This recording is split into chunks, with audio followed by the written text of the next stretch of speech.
pouvons absolument pas nous inscrire dans ce schéma et nous sortons pour que la République, pour que la population congolaise sache que ce qui est en train d'être fait dans cette salle, c'est une violation et nous ne sommes pas partants. Et si les précisions, à quel côté la ligne, vous êtes avec à quel côté l'autorité morale. Offre de l'État, bongo ya État et bima puisque motozo ça la mosala na été à quel côté la moto privée. Donc attendez qu'on a été lobby, il n'y aura pas de report lobby, tokoya pour voter motion de censure. Ce qui a convaincre, puisque 2 ans, le gouvernement est capable, non compétent, tout ce qui est. Mais ce qui a convaincre, puisque total Kazaki est capable, non incompétent, tout aussi ça m'a camoné l'eau. Ce qui a été lobby, ce qui a été lobby, toko voter motion de censure, aya tiré. Et puis tout le temps, du bureau d'âge, qui est un bureau provisoire, un bureau d'arbitrage, à pouvoir examiner, à pouvoir convoquer un gouvernement de la République en plein exercice de ses fonctions. Le bureau d'âge lui-même a saisi la Cour constitutionnelle pour solliciter un certain nombre d'avantages. Et la Cour constitutionnelle s'est prononcée et a rendu son arrêt 1348 le 15 décembre de cette année, 14h30. Et cet arrêt est très clair. Cet arrêt permet au bureau d'âge de proroger son mandat. Ça, c'est la première décision. Deuxième décision, la Cour a demandé au bureau d'âge de prescrire dans l'ordre du jour 2 points.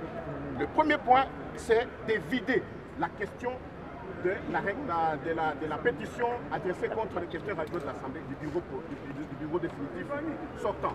Que la plénière puisse se prononcer sur une question principale. La question principale ici est celle qui se rapporte à la compétence du bureau d'âge, qui est un bureau provisoire, un bureau d'arbitrage, à pouvoir examiner, à pouvoir convoquer un gouvernement de la République en plein exercice de ses fonctions. Le bureau d'âge lui-même a saisi la Cour constitutionnelle pour solliciter un certain nombre d'avantages. Et la Cour constitutionnelle s'est prononcée et a rendu son arrêt 1348 le 15 décembre de cette année, 14h30. Et cet arrêt est très clair. Cet arrêt permet au bureau d'âge de proroger son mandat. Ça, c'est la première décision. Deuxième décision, la Cour a demandé au bureau d'âge de prescrire dans l'ordre du jour 2 points. Le premier point, c'est de vider la question de la pétition adressée contre les questions radio de l'Assemblée du bureau définitif sortant. Et de 2, d'organiser le vote et l'installation du bureau définitif point barre. Et la Cour s'est référée aux articles 12 et 13 de notre règlement intérieur. Chers journalistes, lorsque vous lisez les articles 12 et 13 de notre règlement intérieur, tout est clair à ce sujet. Un bureau d'âge n'a pas de compétences illimitées. Ces compétences sont prescrites et bien définies. C'est d'abord, 1, d'examiner le règlement intérieur et de 2, de passer au vote du bureau définitif et de valider le mandat. Mais ici, la question principale pour notre session extraordinaire ici n'est qu'une seule, c'est-à-dire passer au vote du bureau définitif et installer ce bureau. Mais nous constatons avec regret que ce bureau d'âge se donne le pouvoir de présider les séances comme s'il était un bureau définitif. Il s'arroge des compétences illimitées, alors que vous savez qu'en administration comme en droit, toutes les compétences sont d'attribution. Et la Constitution a été claire, la Cour a été claire, notre règlement intérieur est clair. Voilà pourquoi nous, comme Front commun pour le Congo, du président Joseph Kabila Kabange, sénateur à vie, nous nous disons que nous ne pouvons absolument pas cautionner une telle violation de la Constitution qui en est une énième violation. Ils vont faire le forcing. Et ce forcing-là, ce n'est pas parce que tout le monde pêche, ce n'est pas parce que tout le monde corrompt, que la corruption, que le péché, que le mal devient une vertu. Voilà pourquoi nous ne pouvons absolument pas nous inscrire dans ce schéma et nous sortons pour que la République, pour que la population congolaise sache que ce qui est en train d'être fait dans cette salle, c'est une violation et nous ne sommes pas partants. Et si les voilà. vous avez... Écoutez, nous avons dit que nous ne pouvons pas contrôler ça et toutes les décisions ne nous engageront pas et nous, notre position est connue, c'est fini. La dictature s'est installée. Merci beaucoup. De justice. Hein?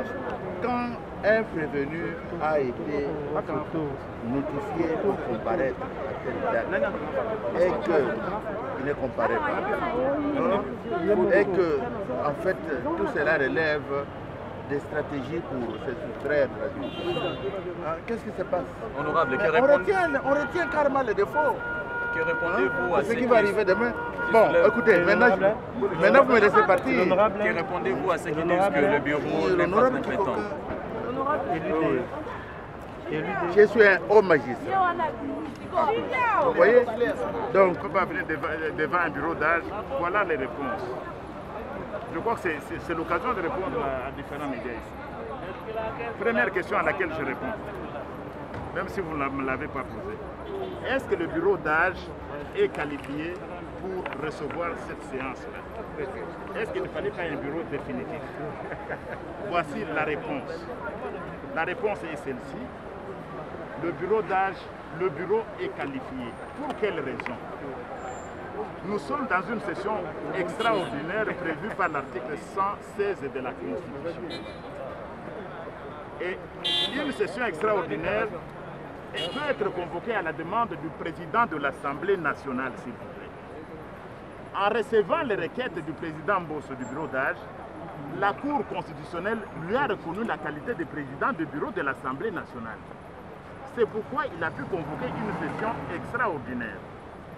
Et je vous dis que ce bureau d'âge n'a pas le même pouvoir que le bureau provisoire. Parce que le bureau provisoire, comme vous le savez, il ne peut pas convoquer une session extraordinaire.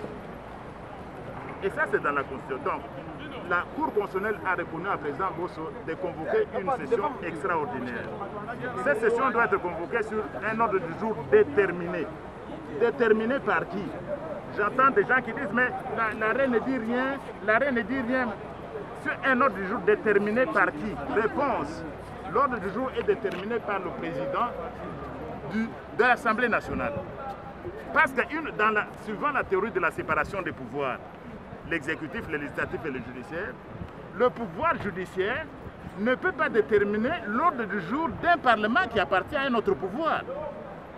Donc l'ordre du jour est déterminé par le président de l'Assemblée nationale et il est adopté par la plénière de l'Assemblée nationale. Ça, c'est le règlement intérieur. Et l'ordre du jour qui était déterminé par le président Mbosso prévoyait la ratification des lois, prévoyait le contrôle parlementaire. Cet ordre du jour a été approuvé par l'organe compétent, c'est l'Assemblée plénière. C'est terminé. C'est vraiment terminé. Bon. Est-ce qu'ils viendront devant? J'ai entendu une députée, une ancienne journaliste, pour qui j'ai beaucoup de respect, qui dit mais il y a un manque de parallélisme des formes. Il a été investi par le bureau définitif, mais vous voulez le faire partir par un bureau d'âge. Voici la réponse. Le bureau définitif n'a jamais investi un gouvernement.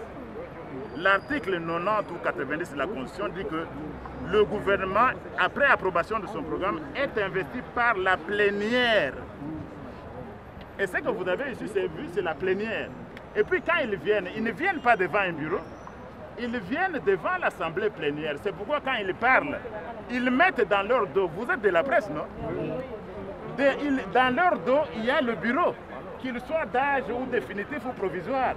Ils regardent l'Assemblée plénière.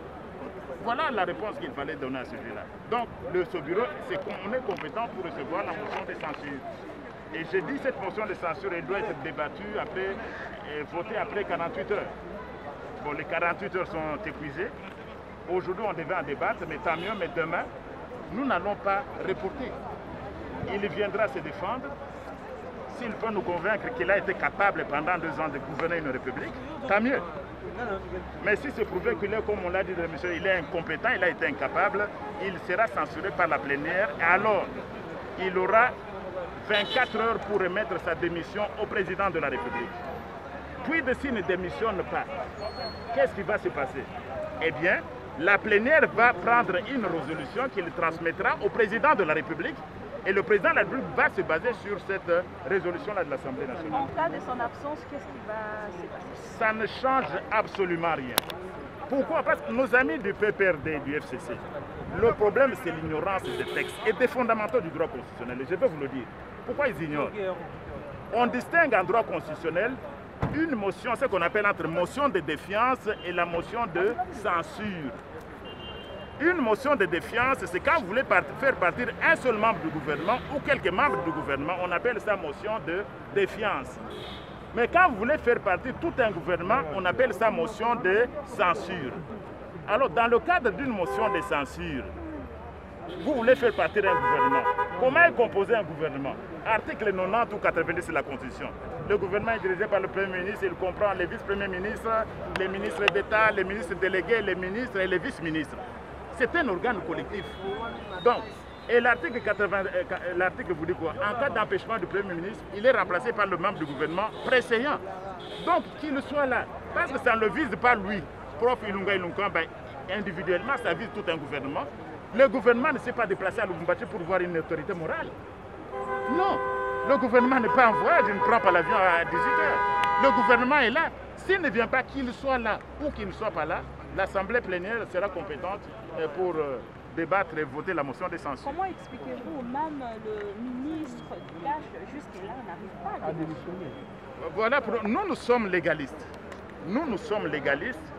Tout le cash a signé la motion de censure contre le gouvernement, qui est des membres du cash, de l'UNSD, du cash ou pas. C'est ça l'état de droit que nous voulions. Nous ne voulions pas faire la discrimination.